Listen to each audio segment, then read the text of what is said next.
दिए हैं वो हर न्यायालय पे लागू है, भले वो एग्जीक्यूटिव न्यायालय हो, जुडिशियल न्यायालय हो, तो हर जगह लागू है।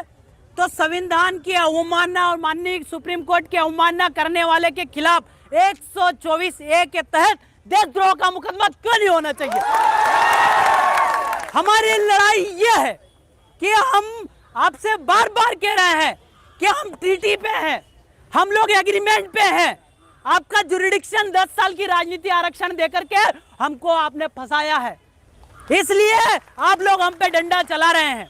यह प्रवृत्त विधि, यह एडॉप्शन ऑफ लॉ, राष्ट्रपति ने जो कानून गोद लिया है उसके तहत प्रवृत्त विधि और विद्वान विधि बना करके लागू किया है। जो फॉरेस्ट एक्ट बनाया, अभी ये बोल रहे सरकारी जमीन, ये फॉरेस्ट एक्ट बनाया, ये अनुच्छेद 13(2) के तहत हमने विरोध जता दिया तो ये शून्य हो गई। तो फिर आप कैसे कह रहे हैं हमारी जमीन?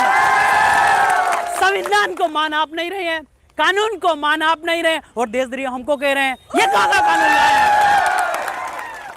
तो ये चीजें हैं। हमारे 52 गांव अनुसूचित क्षेत्र है और उसकी 1 इंच भी जमीन महोदय हम गर्दन कलम हो जाए जमीन हम नहीं देंगे।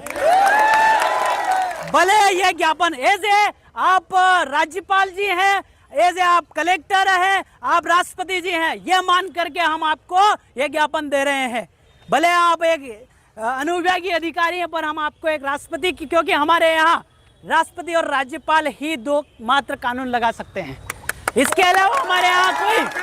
आप जानते होंगे कि 153 के तहत जो कार्यपालिक शक्ति है उसमें मुख्यमंत्री और राज्यपाल दोनों मिलकर के सामान्य क्षेत्र में लगाते हैं। हमारे क्षेत्र में सिर्फ राज्यपाल स्वाभिवेक शक्ति से लगाता है। फिर भी हमने आरटीआई फाइल करी आपके राजभवन में, यह पूछा 5वीं अनुसूची एक क्षेत्र है, कानून नहीं है, उस क्षेत्र पैरा 2 के तहत कार्यपालिक शक्ति का विस्तार हुआ है? बोले नहीं हुआ है। नहीं हुआ है तो आपका कार्यपालिक शक्ति हमारे अनुसूचित क्षेत्र में क्या कर रहा है?